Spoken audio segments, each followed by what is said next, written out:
ओम शांति। आज 8 मार्च 2021 है और आज बाबा के साकार रूप से चले हुए मधुर महावाक्यों का हम स्पष्टीकरण लेते हैं आदरणीय आशा दीदी से। ओम शांति।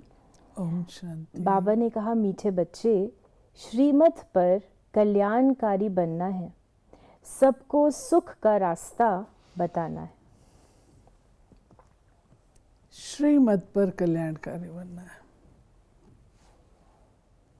इम्पोर्टेंट शब्द है, क्योंकि बाबा ने स्पष्ट हम बच्चों को बता दिया है कि कल्याणकारी मैं स्वयं, और कल्याण आपका किस में है वो मैं जानता हूँ। आज दिन तक जो तुम्हारा कॉन्सेप्ट था वो कुछ और था, लेकिन अब मैं तुम बच्चों को कल्याण किस बात में वो बात समझाता हूँ। कैसे समझाता हूँ? श्रीमत देता हूँ। क्या श्रीमत है? कि तुम अपन को आत्मा समझो और मुझ पिता को याद करो, श्रेष्ठ कर्म करो, ऊंचे विचार रखो, ऊंची वाणी रखो, और सबसे ज़्यादा इम्पोर्टेंट विकारों का त्याग करो। अकल्याण का कारण है ये 5 विकार, जिनको हम अपना मित्र समझ करके बैठते हैं। तो बाबा हमको ये समझ देते हैं ये 5 विकार तुम्हारे मित्र नहीं है, ये तुम्हारे दुश्मन है। इनका तुम त्याग करो, तब तुम्हारा कल्याण होगा। प्रश्न है, किसी भी प्रकार की गफलत होने का मुख्य कारण क्या है? देह अभिमान। देह अभिमान के कारण ही बच्चों से बहुत भूलें होती हैं। वो सर्विस भी नहीं कर सकते हैं। उनसे ऐसा कर्म होता है जो सब नफरत करते हैं। बाबा कहते, बच्चे आत्म अभिमानी बनो, कोई भी अकर्तव्य नहीं करो। शीरखंड हो, सर्विस के अच्छे अच्छे प्लान बनाओ, मुरली सुनकर धारण करो, इसमें बेपरवाह नहीं बनो। ये सारी शिक्षाएं बाबा ने दी हैं कि जो बात मैं समझाता हूँ उसके ऊपर अटेंशन दो, और जब अटेंशन देंगे तो आपकी धारणा भी अच्छी बनेगी। देखिए, एक होता है श्रवण।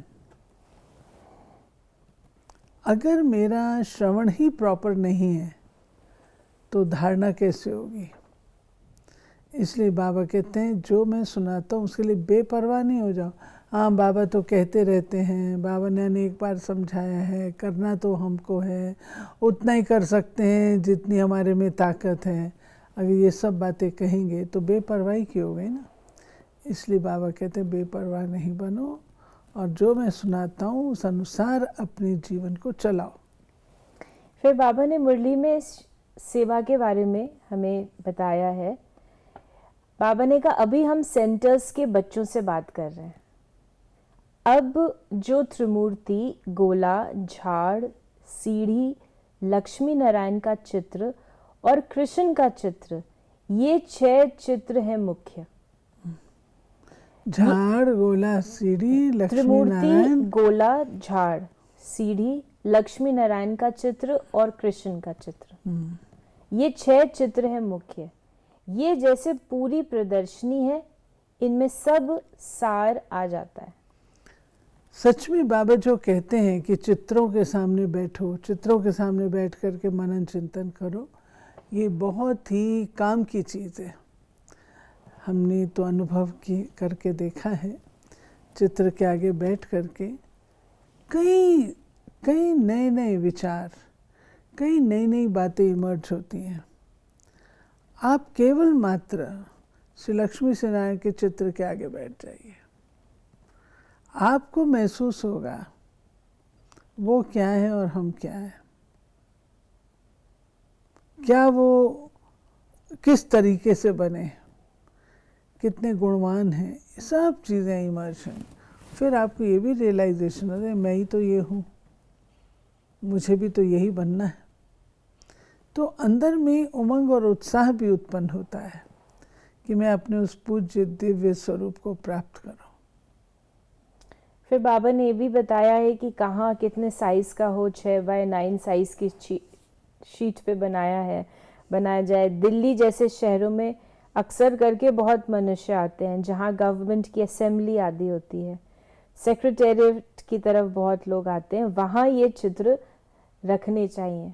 सेक्रेटेरिएट है ना बाबा, ये दिल्ली का सेक्रेटेरिएट है, जो कि बाबा जब दिल्ली आते थे तो बाबा को कभी ले जाते थे घुमाने के लिए, बाबा यहाँ पे ये है, ये है, ये है।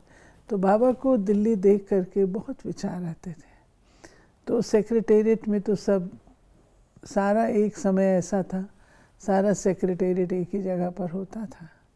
आजकल तो मिनिस्ट्रीज़ वगैरह बदल गई हैं, दिल्ली के कई स्थानों पे चली गई हैं, लेकिन फिर भी वो मुख्य स्थान है जहाँ अपना नॉर्थ ब्लॉक, साउथ ब्लॉक है, राष्ट्रपति भवन है, वहाँ के एरिया को कहते हैं। तो फिर बाबा ने ये सारी हमें शिक्षाएं दी, और साथ ही बाबा ने कहा कि गीता में जो महाभारत लड़ाई है वो जिस्मानी दिखाई है, परंतु ये रूहानी है। रूहानी युद्ध है पांडवों की। नेचुरल लड़ाई जो दिखाई है वो तो यही दिखाई ना, सेनाएं लड़ी। बाबा कहते ऐसी सेनाएं तो लड़ती नहीं है। और जबकि ज़माना, अगर आज की डेट को भी हम देखें तो आज का ज़माना तो बॉम्ब्स का और अन्य चीज़ों का है, केमिकल वॉर है, बैक्टीरिया वॉर है, आदि आदि। वो समय तीर कमान उठाएं, कहाँ तीर कमान बनते हों और कैसा उसके अंदर वो जौहर हो, बहुत सारी बातें। तो बाबा कहते हैं वो लड़ाई नहीं है, ये तुम्हारी रूहानी लड़ाई है माया के साथ, जिसका वर्णन फिर स्थूल रूप से किया गया। बाप कहते हैं आगे तुम 100% घाटे में थे, अब बाप 100% फायदे में ले जाते हैं। तो श्रीमत पर चलना है, हर एक बच्चे को कल्याणकारी बनना है, सबको सुख का रास्ता बताना है। सुख है ही स्वर्ग में, नरक में है दुख। दुनिया ही ऐसी है। तो बाबा ने बताया कि रास्ता, एक चीज़ मैं और इसमें आज क्लियर करना चाहूँगी कि हम कहते हैं कि शिव बाबा करता है, हमें स्वर्ग ले जाता है, हमें ऊंच पद देता है। बाबा ने एक मुरली में कहा था, ऐसा नहीं कि मैं तुम्हारी उंगली पकड़ करके तुमको ले जाता हूँ, नहीं, मैं तुमको रास्ता बता देता हूँ, ये स्वर्ग का है, ये नरक का है, चूज करना वो आपके ऊपर है, आप कहाँ जाना चाहे। तो पुरुषार्थ आपको करना है। शिव बाबा मात्र रास्ता दिखाता है, लेकिन पुरुषार्थ आपको करना है। बाबा ने फिर हमें बताया कि यात्रा अक्षर भी है परंतु अर्थ नहीं समझते। मन मनाभव का अर्थ है रूहानी यात्रा पर रहो। हे आत्माएं, मुझ बाप को याद करो।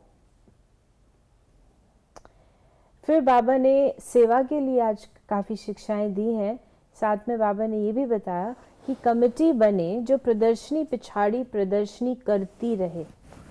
बंधन मुक्त तो बहुत हैं, कन्याएं बंधन मुक्त हैं, वानप्रस्थी भी बंधन मुक्त हैं, तो बच्चों को डायरेक्शन अमल में लाना चाहिए। ये है गुप्त पांडव। तो गुप्त पांडव भी स्पष्ट करें। बाबा को सेवा का बहुत शौक था और प्रदर्शनी एक ऐसी चीज़ बनी थी जो बाबा कहते थे कि सब जगह होनी चाहिए। तो जैसे आजकल हम लोग सेवा की प्लानिंग करते हैं, उस समय बाबा चाहते थे कमेटी बने सेवा की, जो ये प्लान करती रहे, आज कहाँ प्रदर्शनी, आज कहाँ है, आज कहाँ है। तो बाबा ने कहा कि निरंतर प्लानिंग होती रहे प्रदर्शनी आदि की, और करते भी थे। और आज भी सेवाओं की कोई होती है तो प्लानिंग होती है। तो बाबा ने सेवाओं को उठाने के लिए ये क्या, आजकल तो हम लोग प्रदर्शनी नहीं करते हैं और साधन हो गए हैं, और हम उस स्तर तक आ गए हैं जब मैं समझती हूँ हर क्षेत्र में हमने खूब प्रदर्शनियाँ आदि करके बाबा का परिचय दिया है। फिर बाबा ने ये भी बताया कि कैसे कार्ड पे निमंत्रण देना है, बाकी तुम पहले बड़ों को समझाओ तो मदद भी करेंगे, बाकी सोए नहीं रहना है। कई बच्चे देह अभिमान में सोए रहते हैं। कमेटी बनाए, शीरखंड हो, प्लान बनाना चाहिए। बाकी मुरली नहीं पढ़ेंगे तो धारणा कैसे होगी। ऐसे बहुत लागर्स हैं। बाबा चारों सब्जेक्ट्स को इम्पोर्टेंस देते हैं, ज्ञान, योग, धारणा, सेवा।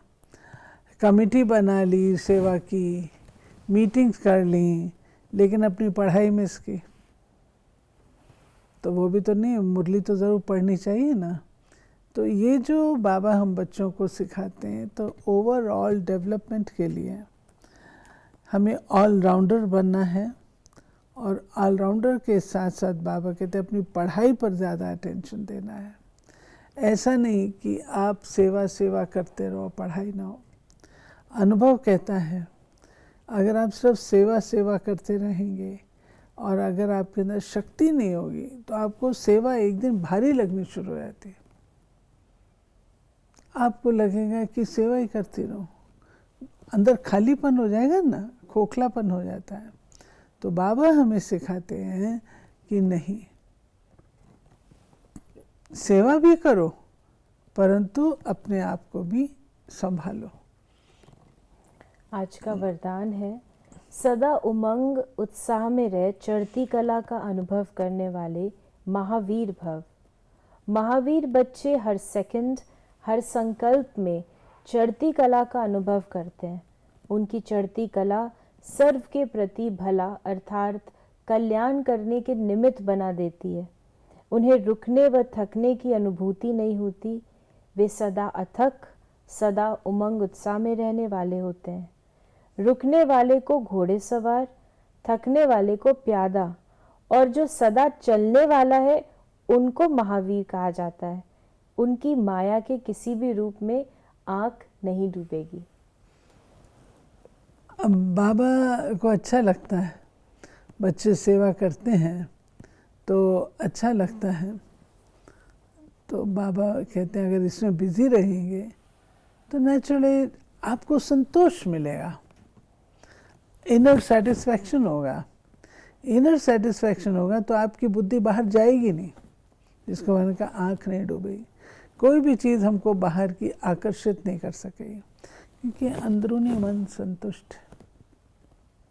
स्लोगन है, शक्तिशाली वो है जो अपनी साधना द्वारा जब चाहे शीतल स्वरूप और जब चाहे ज्वाला रूप धारण कर ले। शक्तिशाली वो है जो अपनी साधना द्वारा जब चाहे शीतल स्वरूप और जब चाहे ज्वाला रूप धारण कर ले। तो ये थे बाबा के आज के महावाक्यों का स्पष्टीकरण। यदि आपके मन में भी कोई सवाल है तो आप उसे व्हाट्सएप करें 8826599309 पर। ओम शांति।